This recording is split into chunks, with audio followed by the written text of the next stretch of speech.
Hey everyone. Um, it's been a while.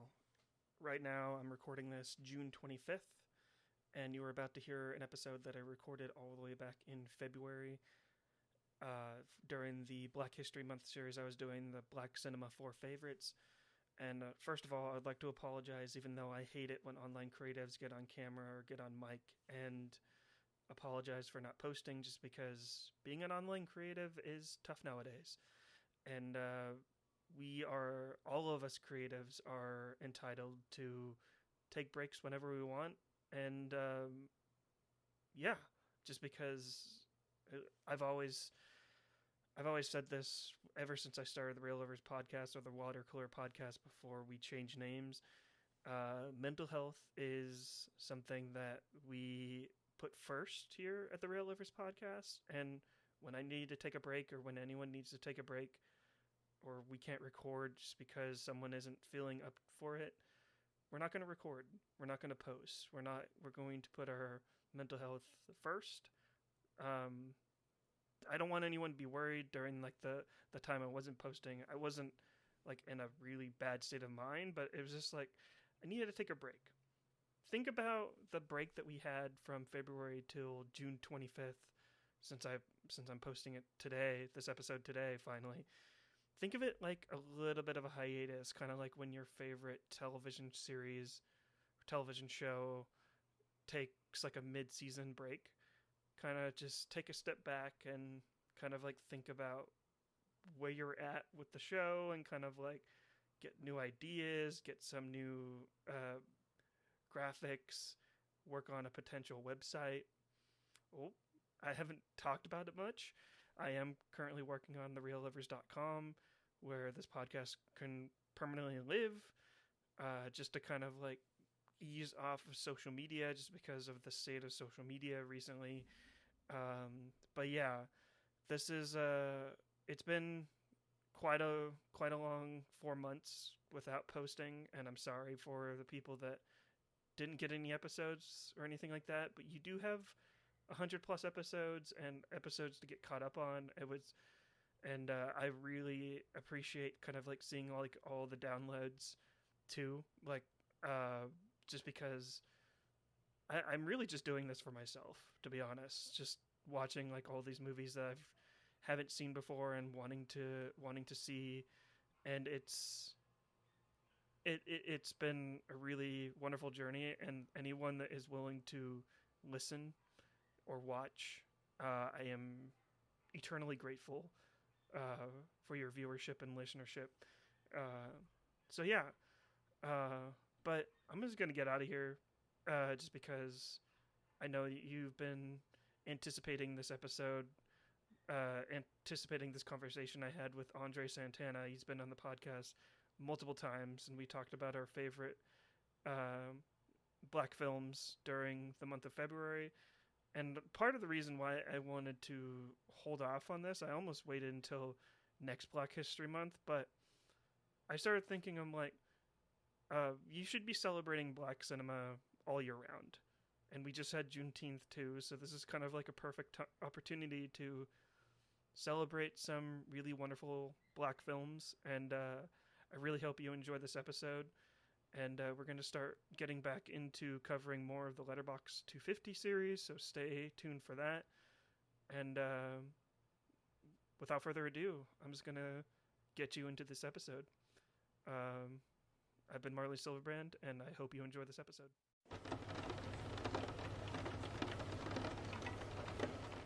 Hello, and welcome back to The Lobby, a podcast that lives here on the Real Lovers podcast feed. And in case you haven't noticed, we have been celebrating all this month black films that we love and adore. And joining me on this Black Cinema celebration, it's your third time here on the Real Lovers podcast. It is Woo! voice actor and audiobook narrator extraordinaire, probably one of my favorite people on the internet, and Oh, yeah, and also the co-host of his own podcast as well, the Narrators Roundtable. Andre Santana, welcome back to the lobby. hello. Thank you for having me.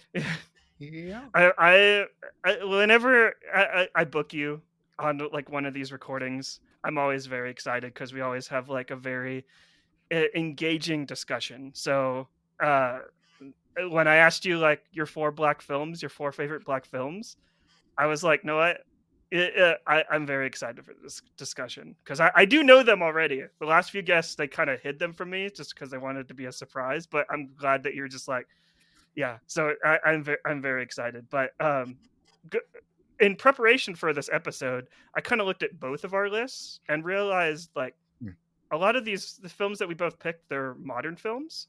So Andre, I have to mm. ask you kind of like what like what are you looking forward for like black films and black cinema like in the future, and like what are you most impressed with the films coming out today? Yeah.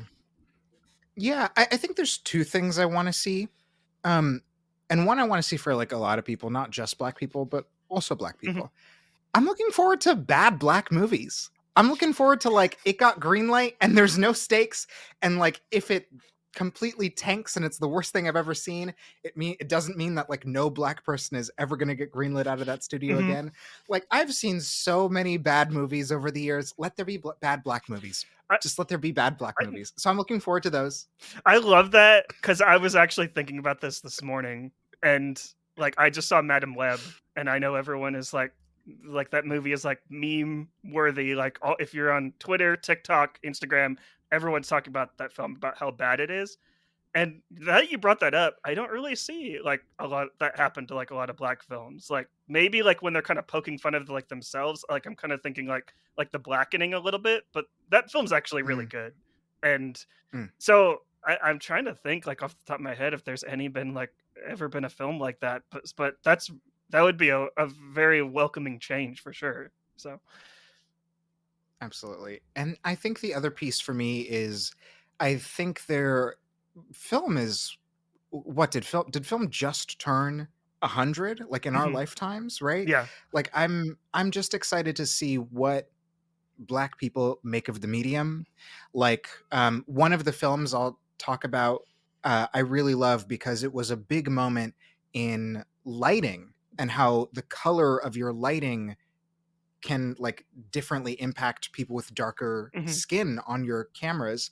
um and that was like a real point of like innovation in film, mhm, was realizing that like black skin and white skin is complemented with different colors of lighting, mhm, and here let's put something together that's actually going to bring right like a better a better look onto the screen. So I'm just excited to see like how black people make the medium theirs and innovate and restructure story and like let the cat die and tell something brand new, mhm. you know. Yeah, I totally like endorse everything that you just said there, and especially like with the whole like lighting, like black skin, like I have like one of those films like in my list that's like a perfect example of that, and that's why it's like so important to get people of color like behind the camera that know how to like light uh like black people like in certain situations. And even like I think you've mentioned it like on our SAG AFTRA talks about like kind of going over like the SAG after deal. Like now there's actual people that have to be hired like when black people are on set to work like with black people's hair and like actually Exactly, yeah. so they can actually like look representable like on screen. But yeah, I I just want black people to just make whatever they want and studios to just not be like, no, we're not going to release this and we're just going to write it off for tax purposes. But because that's what's happening with certain studios that will remain nameless. But yeah, What are they gonna do? Sue us for telling the truth? We're looking at you, Zaslav. yeah, I like how you call him out by name, but Him. it's It's him, him. it's him. But yeah, we just want to see more black films and see them represented correctly like on screen. But without further ado, Andre, do you want to get into your first favorite Yeah. film? Hmm. Yes, yes, yes. So when you said modern, you really meant modern. The oldest of the films on my top four came out in 2016. Hmm. I had my eye on it before it came out because it is an A24 film. I had watched Swiss Army Man. I was Hmm. already in the A24 craze back then. Hmm. Um, and the trailers just looked gorgeous. The cinematography looked innovative. I didn't know at the time that it was an adaptation of a play, but really felt how, like, I think sometimes people hate when they see like the structure of the play in the film, Mhm. and this film is about its structure, and that structure is the play's three like act structure. But it's Moonlight by Barry Jenkins. Mhm. Um,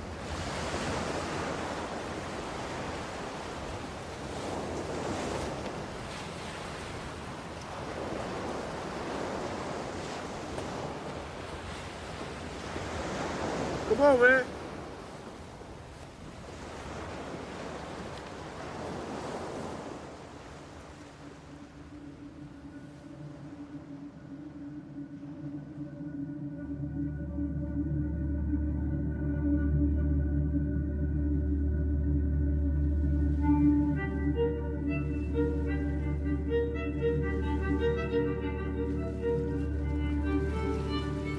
Give me your head. Hey, let your head rest in my hand. Relax. I got you, I promise. I'm not gonna let you go. Hey, man, I got you. There you go. 10 seconds. And that right there, you're in the middle of the world, man. um, One, love the poster of that film, Mhm. top 20 posters of all time. Yep. But two, what a like reckoning with sexuality, what a reckoning with growth, what a vivid depiction of a life, what beautiful like work um between the actors. The performances were glorious. That was the film I learned that I like seeing Janelle Monáe on camera and want to see more of them like acting. Mhm. um it's to me it is such a hallmark, and I feel like that film was my turning point where I realized that I loved film as a medium and as a craft. Mhm. Great pick. Moonlight is one of my favorites as well. Not from the not the it, like I actually just recently rewatched it, and like just the cinematography in general, and just seeing like this a different side of like black people like on screen, kind of like dealing with like their sexuality and masculinity like within themselves, and how like out people from the outside kind of like view that. And Barry Jenkins, like such a like a delicate like film, Mm, just kind of like tackle like a topic like this. mm. But and also Moonlight, we're just need to shout this out. That's the best picture winner.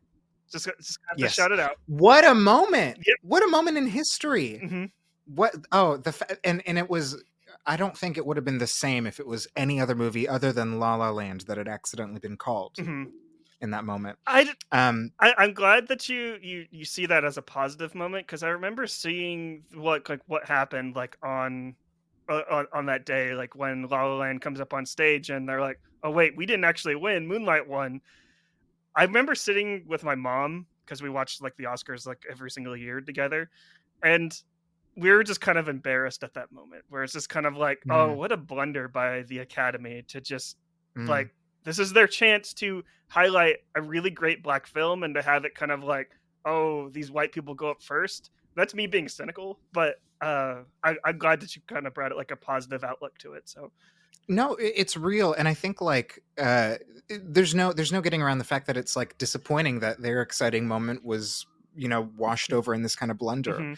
hmm. But it also felt so kind of symbolic of a black experience in a way that Hmm. like felt like a bit of an inside joke too, and I think it remains for me a reminder of moments of possibility Hmm. too. Just like I was so excited about that movie, and I think that was one of the earlier years when I was like tuned in and like really waiting to see who would win Hmm. because that movie had moved me so much. Yeah, I think it was that year, and then the most recent year, Everything Everywhere All at Once. Like those were the 2 years where I was kind of like most glued in, because I remember watching Moonlight in the theaters and I was just like completely floored with everything that was going on. And that was before I knew I really loved A24. Like I loved like their films, but I was like, it's like a studio just putting out films, and then Barry Jenkins comes along with Moonlight, and it's kind of like it's all like downhill or uphill or whatever, or however you want to like phrase it. But that's a great pick, Andre. Moonlight from 2016. Yeah. My next film is a film that came out in 2011, and it stars a certain actor that I think everyone's becoming to love and like kind of like recognize. It's Attack the Block. Hi-hats is gonna step you up. I was saying you're looking talking about. Yo, check it. What, bruv? More. More what? Them things. It's just rockets, innit? Nah, rockets go up before they come down. Them things are pure coming down. They're the same. Same as what? As what hit that car before, fam? Trust. Nah, more of them nasty little gremlins. Aye, it's raining golems. Bear creatures. Hey, that one landed in the park, fam. Close. Ah, lovely fireworks. Nah, mate, it's an alien invasion. Of course it is. Let's get down there, cuz. Let's go fuck them up. Hey, I'm killing them. I'm killing them straight. Hey, let's get tooled up, blood. Come. Hey, somebody call pest control. Yeah, I'm gonna get my blade. Samurai Dennis time, Quite sweet, really, aren't they? And it's John Boyega's acting debut. And I know it's like this film is not directed by like a black filmmaker, but I feel like with my picks, I picked where black people were like the main stars, and you saw most of them like on screen. And I remember watching Attack the Block, just like I love seeing black people in situations where they're doing different genres, and you don't necessarily see them kind of like perform in like the certain way. Attack the Block is basically a science fiction film about like an alien invasion, and John Boyega and his group have to kind of like fight off the invasion. And like this film, it's incredible just because of the budget of the film. I think it was made for like $4 million and it grossed like $8 million, which is it's such a remarkable like indie film to like make it for that little and then double your profits. But I like that this film specifically put John Boyega on the map, and it's written by Joe Cornish. And like if you're familiar with him, like I just like when white directors and white filmmakers kind of like fade to the background and let black people perform and let them do their thing. But it's Attack the Block from 2011. Have you seen this film, Andre? I have not seen this film, but I remember it coming out. Yeah, it's definitely one heck of a ride, and I feel like along the lines of your pick, Moonlight, it also kind of like deals with masculinity and toxic masculinity within like the black community.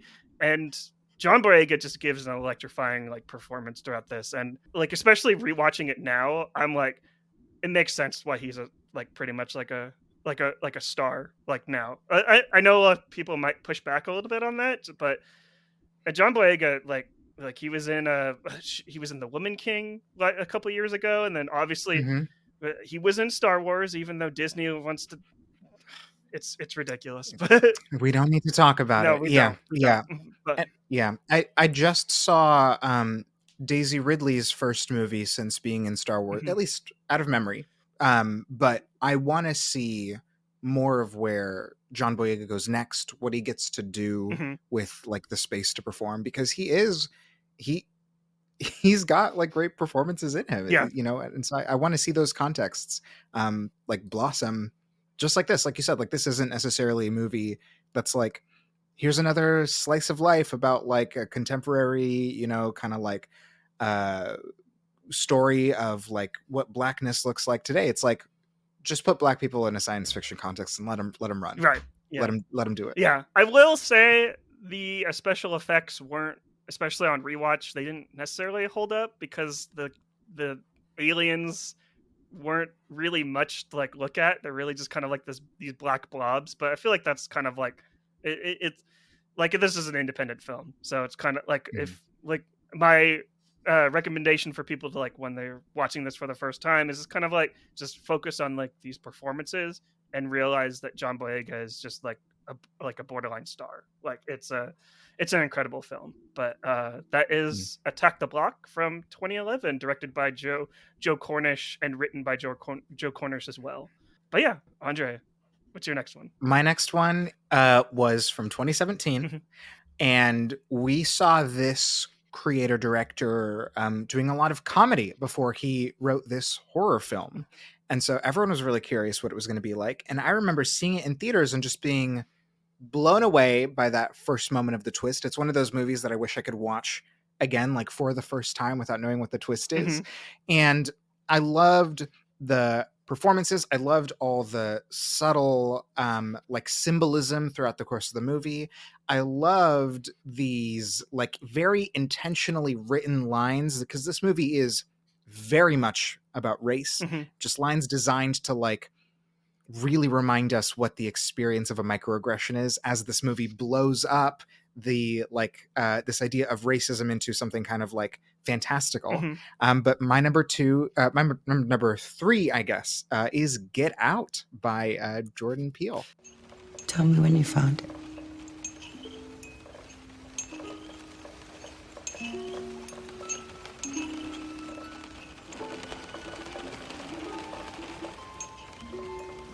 Come here, Chris. Look at me. Found it. Where was your mom?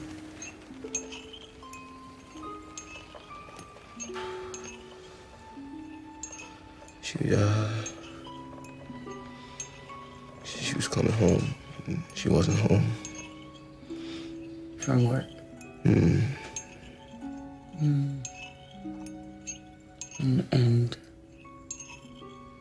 what did you do?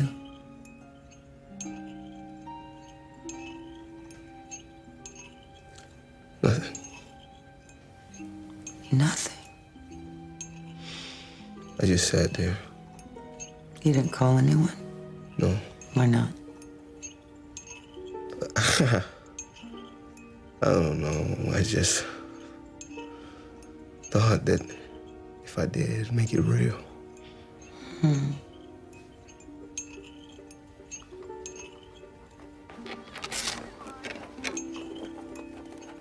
You're so scared. You think it was your fault?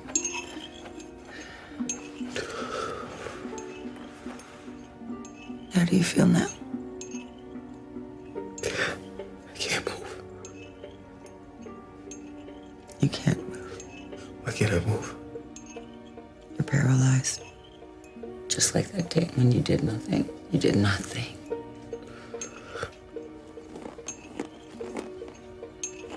Now, sink into the floor. Wait. Sink. This is the second time Get Out has been featured throughout this entire month. I recently rewatched this as well, like when you and I remember watching the trailers for this, like when they originally came out, and I was a huge fan of Jordan Peele when he because of like Key and Peele. I was a fan of like Jordan Peele, like from the whole Key and Peele sketches, and like when I saw the trailer and it said director Jordan Peele, and it's like this horror kind of like comedy, I was like, the funny guy does horror like this like it, because the first trailer is like literally frightening. Like I like the tone of like that first trailer. So I went in kind of like with my ears perked up. I'm like I'm ready for this. And on a rewatch, I think the thing that I really adored about Get Out is it makes sense like why this film was won best screenplay at the Oscars, because the way Jordan Peele crafts like this entire narrative and story, I can see basically everything from the first shot and how it ends, and it's incredible. It's incredible. And I was reading a few articles on it, and apparently there's like over 200 like drafts of the Get Out screenplay like out there.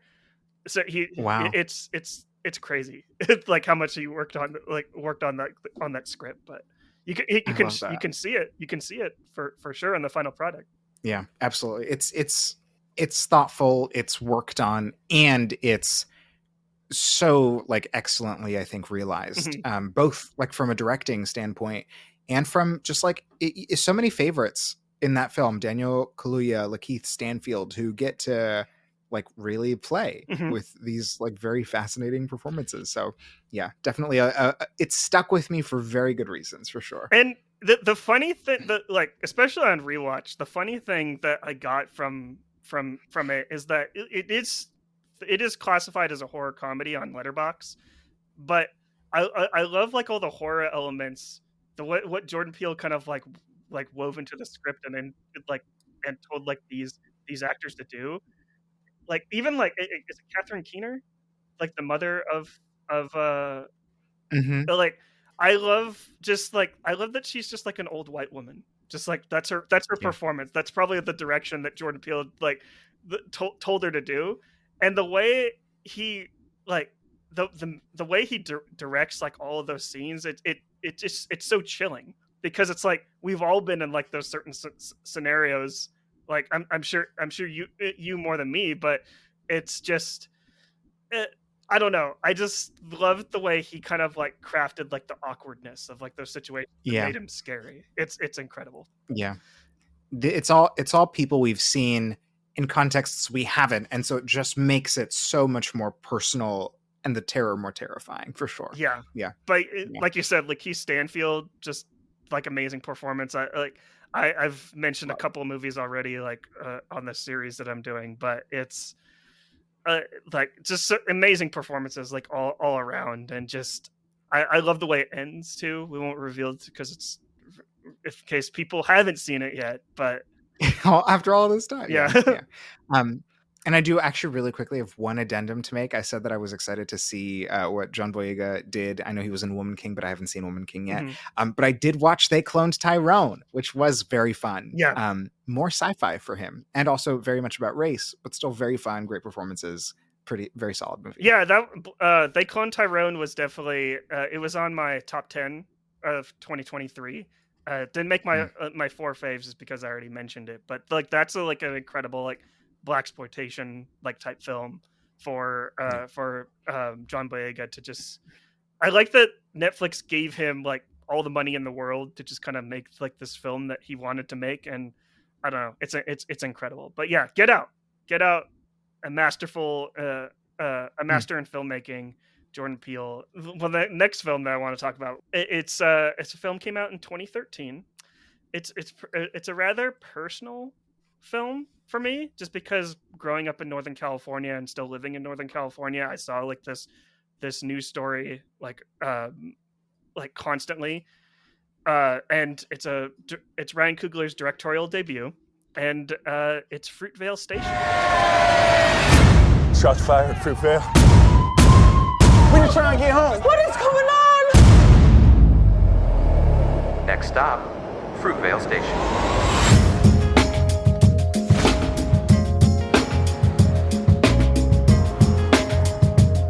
You're gonna go to Frisco, right? See the fireworks? Yeah. You ain't gonna say bye? Bye. Love you too. Everything's changing around me, and I wanna change. Hey, what's up, girl? It's now or never. I'm trying to get back on my feet.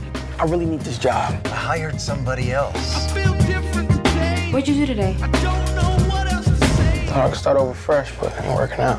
It's now or never. I'm scared. I hear guns.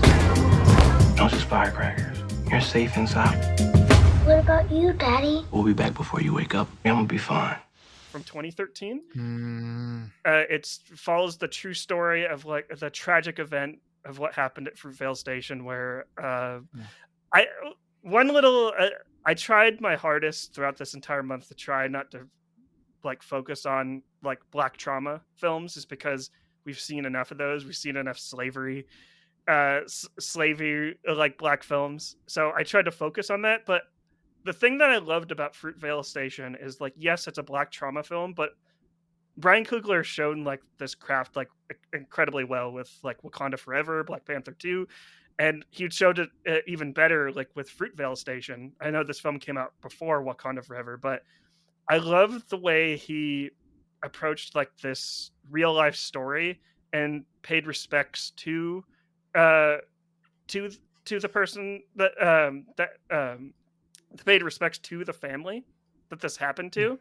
And it really shows me that Ryan Coogler, like obviously he grew up in Oakland, California, and this tragic event meant a lot to him. So he was obviously the perfect person to tell this story. But I just loved like the amazing like magnetic performances that you get from Michael B. Jordan, who plays Oscar, the person that was tragically shot by police at Fruitvale Station. And then I don't know, it's a black trauma film done correctly, in my opinion, just because it's done with respect and passion and compassion for the lives lost on New Year's Eve, 2011, I believe. It feels like it's so new at that point, but it's a hard watch. But I liked the approach that Ryan Coogler brought to it. So this is one that I have actively chosen not to see over the years, not because I don't think it's going to be good, but for the reason that you talked about. Part of my history with it is that the first time that I really felt like I sat down with context to really sit and watch a film or kind of media production in this category was When They See Us. Ava DuVernay's Netflix original about the Central Park Five. And that film burned in me so deeply a kind of like rage, extremely well told story, fantastic performances, rage about the situation. And Fruitvale Station for me has similarly sat in that place in my head of like, I know from all the context I've gathered, this is excellently done. And I know also devastating, a devastating story. Yeah, it's definitely a devastating story, but I like Ryan Coogler shows like every single like ounce of his craft that like he really poured like his heart into it. And like I said, like you really see like that heart being poured out in Wakanda Forever. Like especially I haven't seen Wakanda Forever like since it released. I saw it in Oakland, California. And like I remember seeing like the funeral scene with Chadwick Boseman. I thought that was like, it reminded me so much of like the heart and compassion that Ryan Coogler brought to Fruitvale Station. I'm not sure what everything that happened after that, because it seemed like it was a pretty standard Marvel movie, but I just love Ryan Coogler at this point. It's just... I know exactly what you mean, because that movie for me was a phenomenal meditation on grief. And I remember how he navigates like violence and trauma and disaster amidst loss, and can only imagine from your testimony now about Fruitvale Station, like how he executes it in this film pretty well too. Yeah, and Michael B. Jordan is great in it. I love also just like he doesn't necessarily say that Oscar was like a perfect, like he obviously is a very flawed like human being, but what Ryan Coogler is getting across is that he may have been flawed, but he did not deserve this like at all, the outcome. And there's a moment, it's a little bit of a spoiler, but there's a moment like that brought me to tears on the second rewatch. I've only seen this film like twice. There's a moment where he's like, they go to like San Francisco, like they live in Oakland, and they take the train in, and he has this interaction with this white person like in San Francisco, and they're just having like this conversation on like the sidewalk, and Oscar is talking about like his then girlfriend, and the guy asks him like, are you gonna get married? Because they're obviously, he can tell that they're obviously in love, and Oscar says like, oh, I don't have the money, and the guy says like, oh, when I got married, I didn't have any money at all. How long you guys been married? 8 years.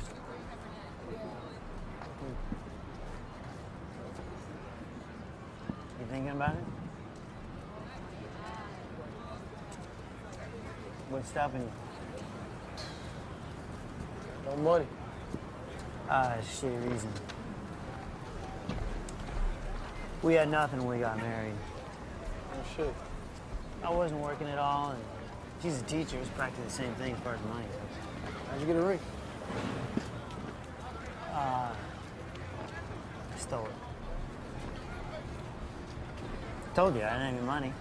Used to be good with credit cards. I would not go down that road. I'm cool on that. Seriously. Then I got my business started. Got her the ring she wears now. What do you do? Got a web design company. Hit me up if you ever need anything. Peter. Yeah. Oscar. All right, nice to meet you. Nice to meet you too, bro. I hear that, Cal. You good? Yeah. All right. Hey, baby. It was nice meeting you guys. Congratulations. Thanks again, man. No problem. Yeah, you take care. Happy New Year, bro.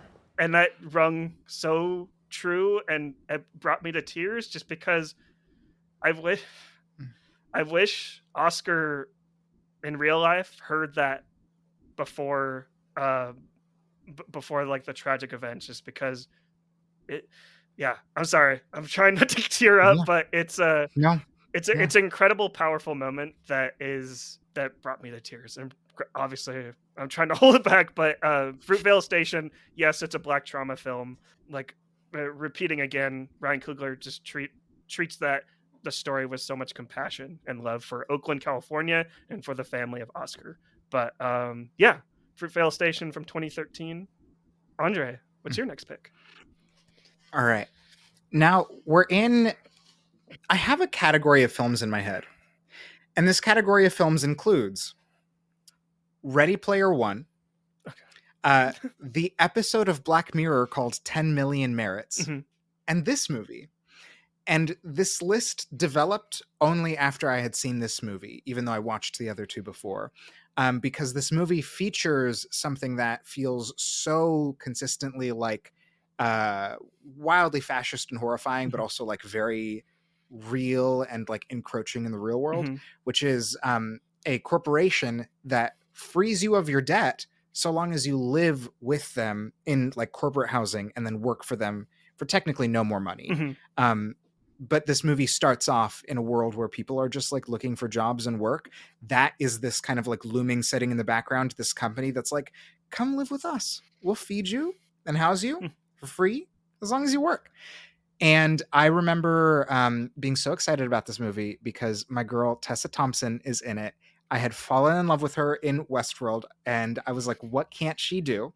And this movie is Sorry to Bother You.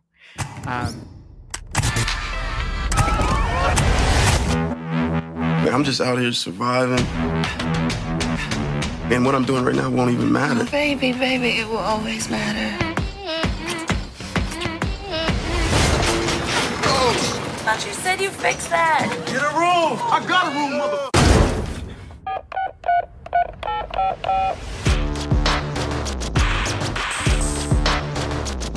Hey, Cash, how much longer I gotta wait for my money? God made this land for all of us. Greedy people like you want to hog it to yourself and your family. Me and my family? Yeah. Cassius, I'm your f***ing uncle. I just really need a job. 40 on 2. This is telemarketing. Stick to the script. Hey, hello. Mr. Davison, Cassius Green here. Sorry to bother.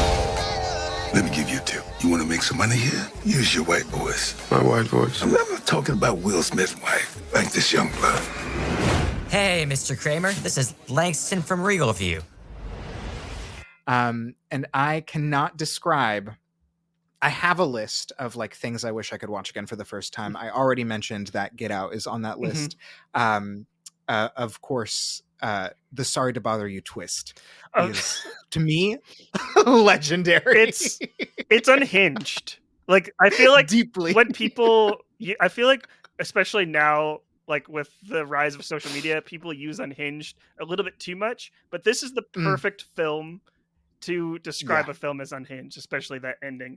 I love another like Oakland filmmaker, Boots Riley, directed Sorry to Bother You. So a lot of like Oakland love, like on our four faves. But I love it. I Sorry to bother you. Like I haven't. This is one film that I didn't rewatch from your list, and I really want to revisit it just because there's that other it's a series on Amazon.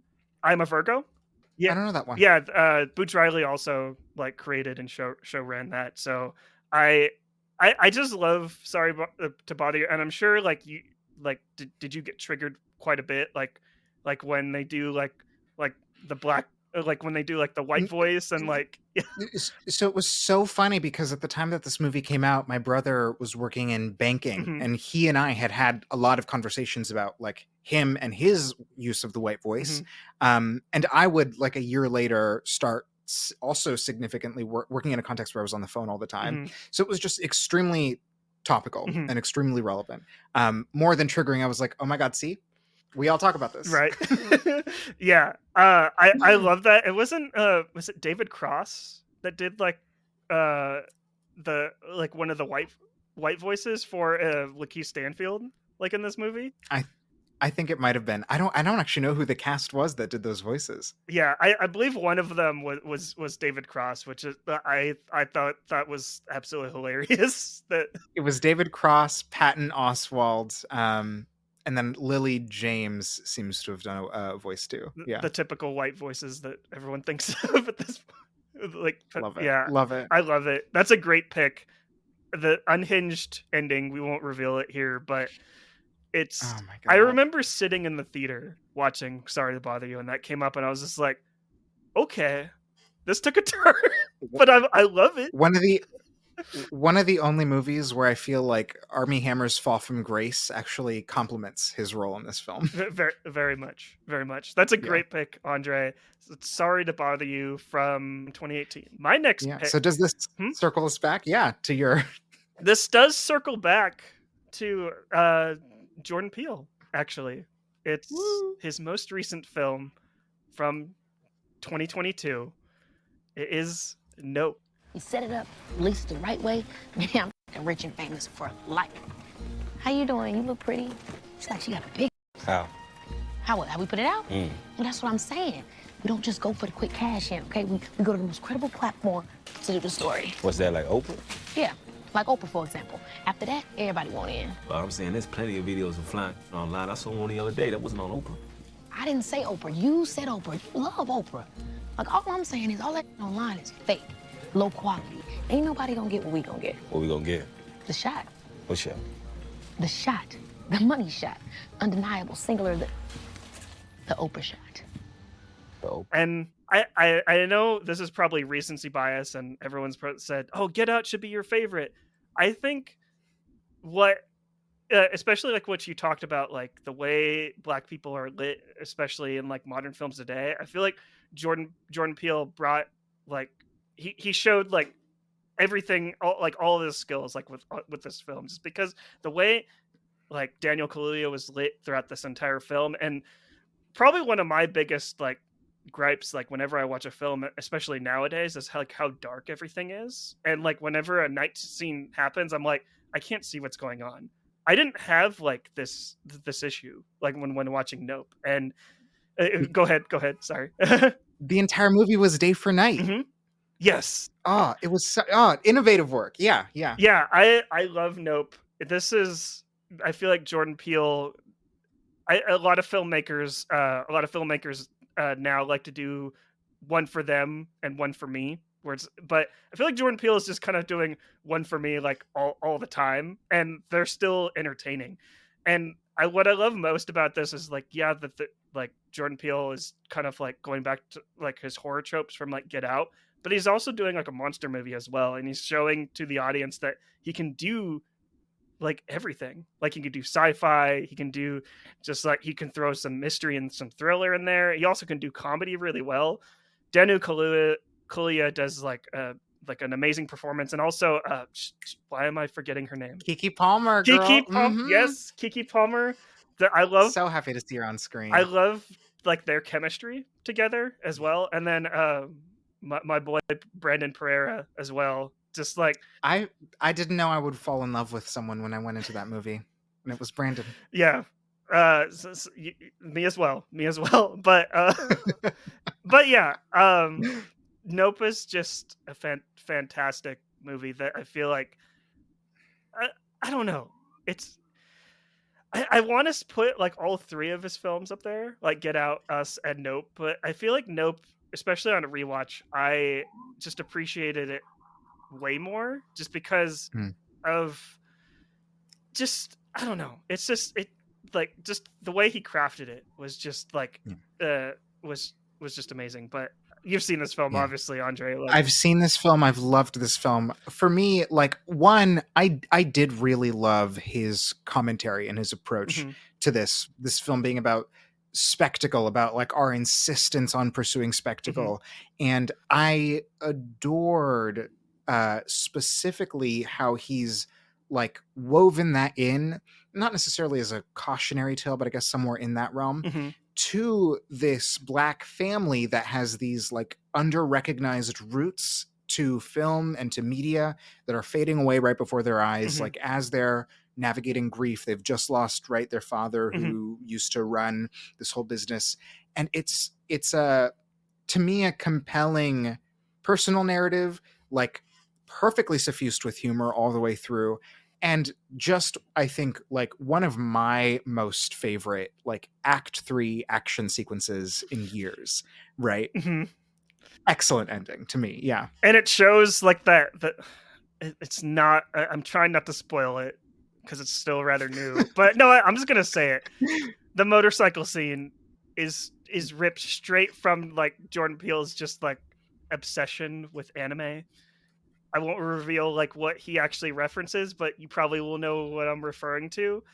Kiki Palmer just owning that scene like completely. But going back to Yeah. like towards the beginning of this film where like their father is tragically killed in like this accident from like at this point of time in the movie we don't really know like what happens. Like it's obviously it's from like the thing from the sky or whatever. Like and what I love like the most is like when it cuts to uh, Daniel Kaluuya's character kind of picking up like where his father's business was, and he's filming like that commercial, like with the horse, and you can obviously tell like these white people they don't really know how to like interact with with him, like they're used to like his father, but Daniel Kaluuya is still he's trying to like pick up his father's legacy, and it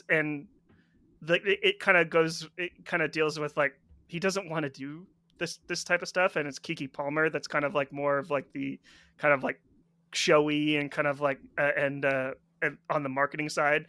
I just like kind of like their back and forth of just Yeah. and like his character kind of like dealing with like what okay, so my dad's not around anymore, but like this is all we have, so we gotta like Yeah. make what we gotta make what we have work, even though white people aren't cooperating with us. And it I don't know. It's very interesting. And it made me think of like how Keith David, like their father, like in this movie, how he kind of like approached the situation, how he interacted like with with the people like with this business. But yeah, uh, love what everything you said. How it's a like capturing spectacle.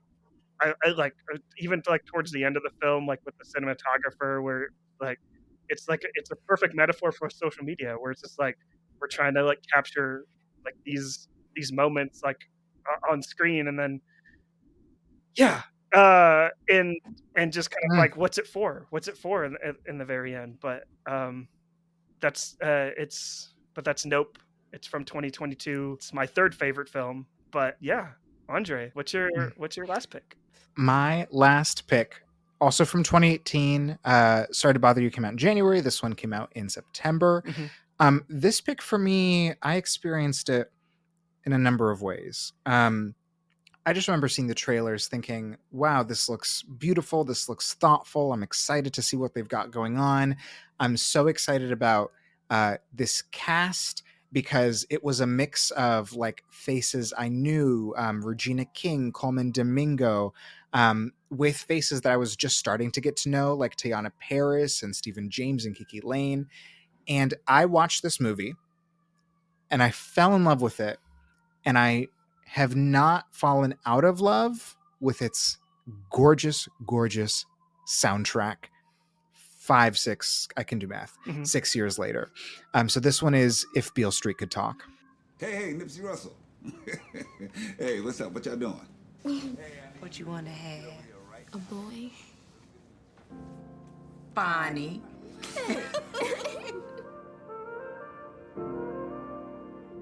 The day I realized Fonny was in love with me was strange.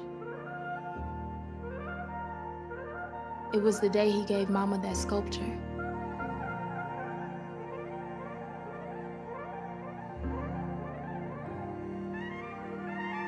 I dumped water over Fonny's head and scrubbed Fonny's back in the bathtub. In a time that seems so long ago. I don't remember that we ever had any curiosity concerning each other's bodies. Fonny loved me too much. And that meant that there had never been any occasion for shame between us. We were a part of each other, flesh of each other's flesh, which we so took for granted that we never thought of the flesh.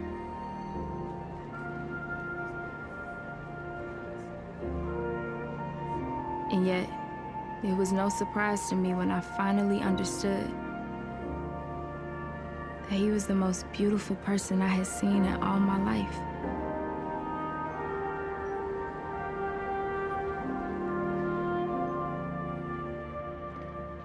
When they're just talking like on screen, and I feel like Moonlight definitely like showed that like for sure, but this film definitely like encapsulated like every like ounce of like what Barry Jenkins can do. Like beautiful cinematography as well from what I could remember. But I love this film. Great pick. But yeah. Yeah, I feel like there is something so phenomenal about literally just getting amazing actors together, giving them excellent writing, right? Because I think this is also this is an adaptation of a play, I believe. Yeah, right? I believe it's an adaptation of a play as well, and kind of like a. Yeah. I don't know if it was meant to be kind of a companion piece, but to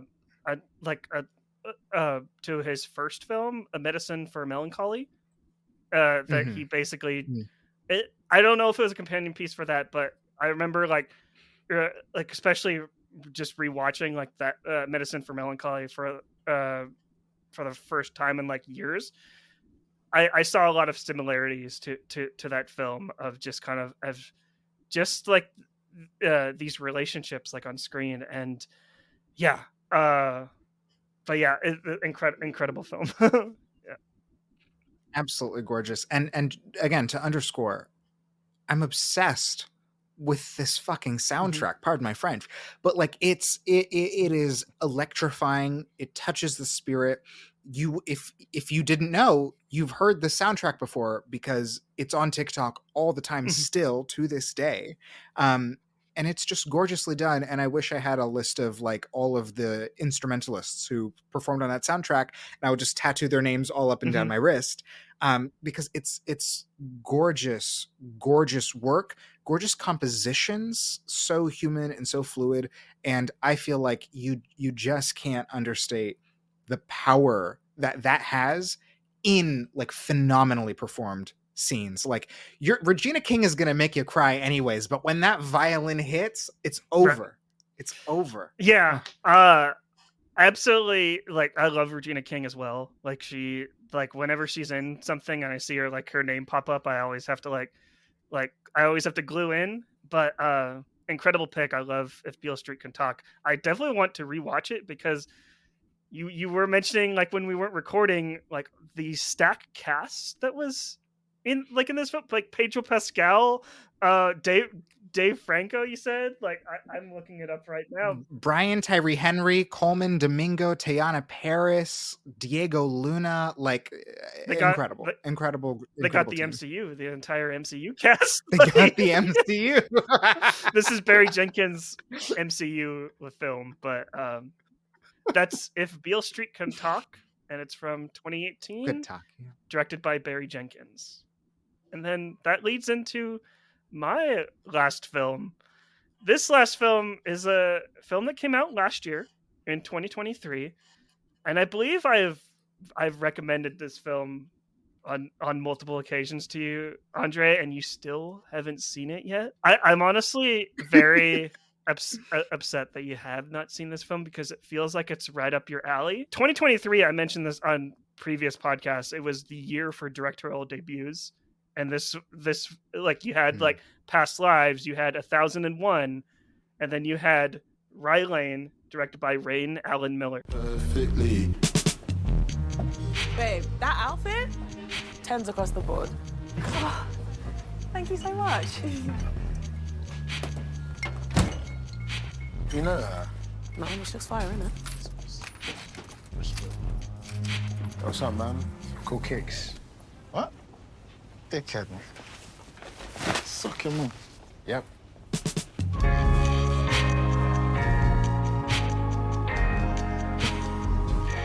So, moving back wasn't your first choice then? No. I tried the sofa thing, but it turns out I'm a man who requires sheets. Ah, so you're in it for the quality bedding.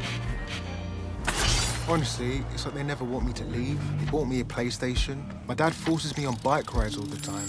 My mum literally won't stop making me boiled eggs and soldiers.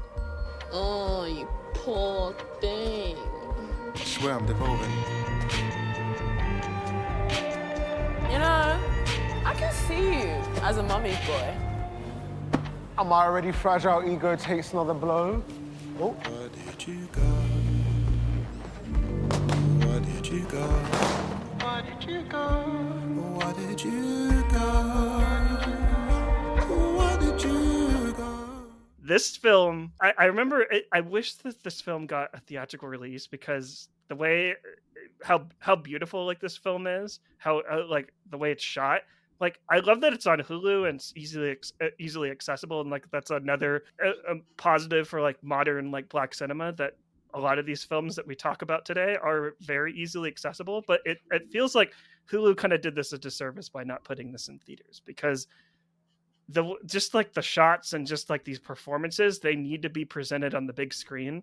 I love that this film is just Black joy.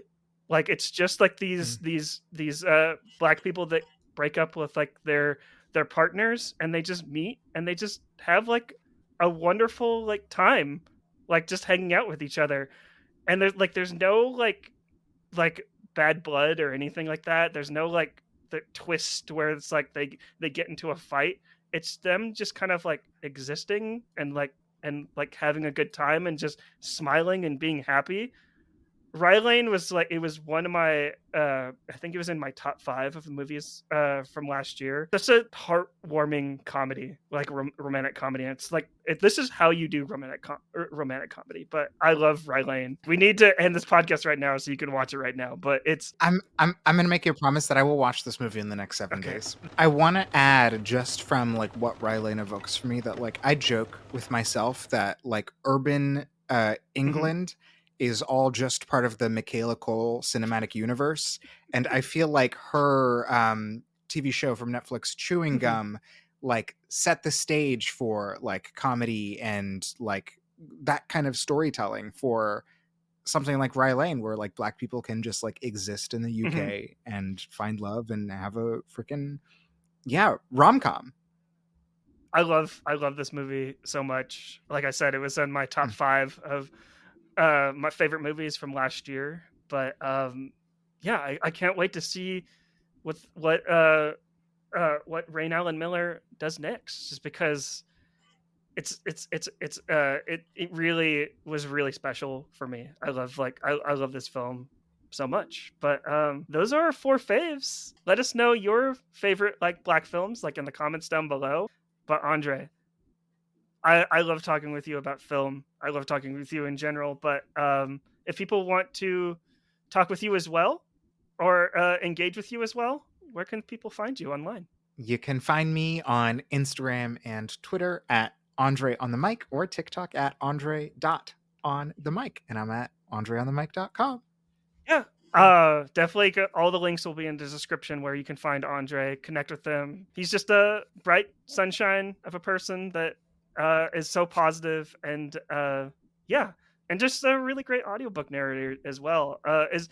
Do you want to do you have any things like in the works that you want to like plug from that? Yeah, I in the vein of Fruitvale Station, I just did a nonfiction book that just came out yesterday. Well, just came out on February 20th, and is the only thing I've been thinking about for months, and probably will be the only thing I'm going to think about for the next few months. Beautiful story, also in San Francisco, of a teenager. It's called Cito and the City That Failed Him by Lawrence Ralph. I think it's my favorite thing I've ever narrated. I'd be in love with that book even if I hadn't done it. So I'm really hoping people check it out, and then it reaches folks. Yeah, definitely check that out. If you made it to the end of this podcast and you enjoyed anything that I have to say, I'm pretty much everywhere on social media with the username at Marley Loves Film.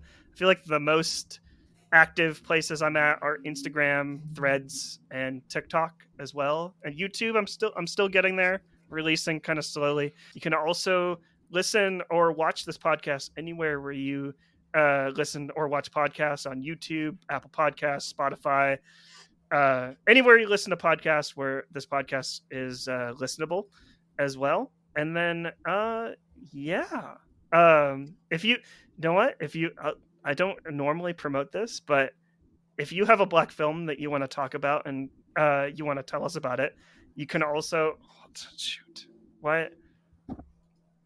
Oh my god, let me just pause it real quick. Want to just let us know like your favorite black film, and if you want to if sorry I'm sorry. I'm not helping. And if you want to know, if you want to tell us like your favorite black film, you can also drop us a line now and leave us a voicemail at 213-433-2908. Tell us where you're calling from and who you are and like what your favorite black film is, and we'll play it on the next episode of the Real Lovers podcast. But with that being said, my name is Marley Silverbrand for the Real Lovers podcast, and I'm André Santana. And let's get back to the movies. See ya.